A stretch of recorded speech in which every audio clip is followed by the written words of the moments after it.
వీక్షకులందరికీ నమస్కారం.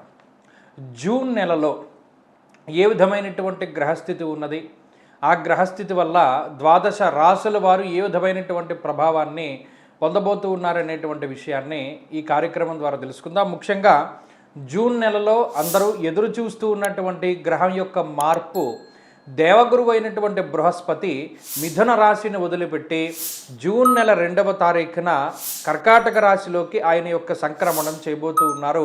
ఇది జూన్ నెలలో జరగబోతూ ఉన్నటువంటి అతిపెద్ద మార్పు. దీని తదుపరి 9వ తారీఖున పునర్వసు నక్షత్రము 4వ పాదంలోకి, అనగా గురువు గారితో పాటే శుక్రుడు కూడా కర్కాటక రాశిలోకి సంక్రమణం చేయబోతూ ఉన్నారు. అలాగే 16వ తారీఖు జూన్ నెల రవి వృషభ రాశి సంచారాన్ని వదిలిపెట్టి మిథున రాశిలోకి ఆయన మారబోతూ ఉన్నారు. అలాగే 21వ తారీఖున కుజగ్రహం కూడా, అప్పటి వరకు మేషరాశిలో సంచరిస్తూ ఉన్నటువంటి కుజుడు కూడా 21వ తారీఖున కృత్తిక నక్షత్రం 2వ పాదంలోకి, అనగా వృషభ రాశిలోకి తన యొక్క సంక్రమణాన్ని ప్రారంభించబోతూ ఉన్నారు. అలాగే 23వ తారీఖున గురువు శుక్రుడు ఏ రాశిలో అయితే ఉన్నారో బుధుడు కూడా అదే రాశిలోకి సంక్రమణం చేయబోతూ ఉన్నారు, కర్కాటక రాశిలోకి. అలాగే 30వ తారీఖు, అనగా ఈ మాసం చివరిలో బుధుడు వక్రగతిని ప్రారంభం చేయబోతూ ఉన్నారు. అంటే దాదాపుగా ఎక్కువ సంఖ్యలో గ్రహాలు మారుతూ ఉన్నాయి.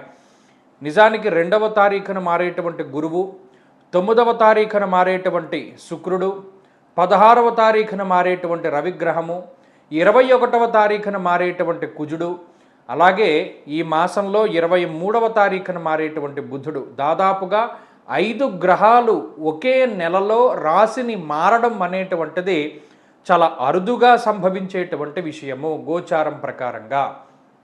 ఇటువంటి పరిస్థితుల్ని మనం ద్వాదశ రాశులకి అన్వయించుకోవాలి. అలాగే దేశకాలమాన పరిస్థితులకి సైతం మనం ఈ గ్రహస్థితిని అంతటినీ కూడా అన్వయించుకుంటూ ఉండాలి. మరి అటువంటి సందర్భంలో దాదాపుగా మేషం నుండి మొదలుపెట్టి మీనరాశి వరకు ఉండేటువంటి రాశుల్లో ఈ 5 గ్రహాలు ఒకే నెలలో మారడం వల్ల, ఈ మాసం చివరిలోనే బుధుడు వక్రగతిని ప్రారంభం చేయడం వల్ల, అలాగే రానున్నటువంటి మాసాల్లో విపరీతంగా మిగతా గ్రహములు, పెద్ద గ్రహములు మార్పు చెందేటువంటి పరిస్థితుల్లో భాగంగా మరి ఈ గ్రహస్థితి ఏ విధమైనటువంటి ఫలితాలని ఇవ్వబోతూ ఉన్నదో తెలుసుకుందాం. కన్యారాశి వారికి చాలా అద్భుతమైనటువంటి మాసంగా జూన్ మాసాన్ని అభివర్ణించవచ్చును. యశోవృద్ధిర్బలం తేజ సర్వత్ర విజయ సుఖం అన్నారు. దశమంలో ఉండేటువంటి రవికుజులు, ఏకాదశ గురుడు, ఇవన్నీ కూడా జీవితంలో చాలా అత్యంత గొప్ప శక్తివంతమైనటువంటి ఫలితాలను పొందేటువంటి గ్రహస్థితి. మరీ ముఖ్యంగా ఎక్కడ అడుగు పెడితే అక్కడ విజయాన్ని సాధించగలగడానికి కావలసినటువంటి శక్తి, యుక్తుల్ని కూడా ఈ గ్రహస్థితి ప్రసాదిస్తుంది. రవికుజులు దశమంలో దిగ్బలాన్ని పొంది ఉంటారు కాబట్టి ఉద్యోగం చేసేటువంటి చోట చాలా బలంగా నిలబడగలుగుతారు. ఏదైనా ఒక సమస్య వస్తే ఫలానా వాళ్ళ వల్లే ఈ సమస్యకి తగినటువంటి పరిష్కారం దొరుకుతుంది అని అందరూ మీ మీద ఆధారపడేటువంటి విధంగా మిమ్మల్ని ఈ గ్రహస్థితి నిలబెడుతుంది. అలాగే మీ కష్టానికి తగినటువంటి ప్రతిఫలాన్ని ఈ గ్రహస్థితి ఇస్తూ ఉంటుంది. అలాగే మీరు చెప్పినటువంటి మాటే నడుస్తూ ఉంటుంది. ఇంట్లోనూ బయట కూడా మీరు చెప్పినటువంటి విధానంగానే అన్నీ ముందుకు వెళుతూ ఉంటాయి. మీ మాటని తీసుకుని ముందుకెళ్ళేటువంటి వాళ్ళు చాలామంది ఉంటారు. అలాగే మీ యొక్క ఆలోచన శక్తి, లేదా మీకు వచ్చేటువంటి ఆలోచనల యొక్క పరంపర, ఇవన్నీ కూడా చాలా అద్భుతంగా ఉంటాయి. కొన్ని సందర్భాల్లో కన్యారాశి వారే ఆశ్చర్యపోతూ ఉంటారు. ఏంటి ఈ ఆలోచన మనదేనా, గతంలో కూడా మనకి ఇటువంటి సందర్భం వచ్చింది కదా, అప్పుడు ఈ ఆలోచన రాలేదే అనేటువంటి భావన ఉన్నప్పటికీ సరే ఇప్పుడు ఈ సమయానికి ఆలోచన వచ్చింది, ఎలా చేద్దాం అనేటువంటి దానిలో ముందుకు పోతూ ఉంటారు. అలాగే ఈ మాసంలో ఆర్థిక అభివృద్ధి కనబడుతూ ఉన్నది, ఉద్యోగంలో ప్రమోషన్లు కనబడుతూ ఉన్నాయి. అలాగే ఉద్యోగంలో ప్రాంతం మార్పు, ప్రమోషన్తో కూడినటువంటి ట్రాన్స్ఫర్లు రావడానికి అవకాశాలు ఉన్నాయి.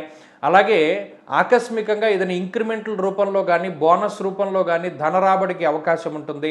వ్యాపార పరిస్థితులు చాలా అభివృద్ధి పదంలో ఉంటాయి. కుటుంబ సభ్యుల యొక్క అండదండలు ఉంటాయి. కుటుంబ సభ్యులు మీకు సహకారాన్ని అందిస్తారు. ఆరోగ్య పరిస్థితులు బాగుంటాయి. ఆర్థికంగా ఎదుగుదల ఉంటుంది. ముఖ్యంగా విద్యార్థులకి ఈ మాసంలో గ్రహస్థితి చాలా అద్భుతంగా ఉంటుంది. పోటీ పరీక్షల్లోనూ, ఇంటర్వ్యూల్లోనూ చాలా చక్కటి ప్రతిభను కనబరచడానికి, మంచి స్థానాన్ని సంపాదించుకోవడానికి అవకాశాలు ఉన్నాయి. స్త్రీలకి మరీ ముఖ్యంగా కన్యారాశి వారిలో అటు గృహిణులకు కానీ, వ్యాపారస్తులకు కానీ, ఉద్యోగస్తులకు కానీ చాలా ఉన్నతమైనటువంటి ఫలితాలు ఉన్నాయి. బంగారం కొనుక్కుంటారు, చీరలు కొనుక్కుంటారు, లేదా మీకు నచ్చినటువంటి వస్త్రాలు కొనుగోలు చేయగలుగుతూ ఉంటారు. గృహోపకరణాలు, వాహనాలకి కొనుగోలు చేయడానికి అవకాశం ఉంటుంది. కన్యారాశి వారు ఈ మాసంలో అద్భుతమైనటువంటి ఫలితాలు సాధించడానికై ఎక్కువ కాలభైరవ ఆరాధన చేస్తూ ఉండడం చెప్పదగినటువంటి సూచన.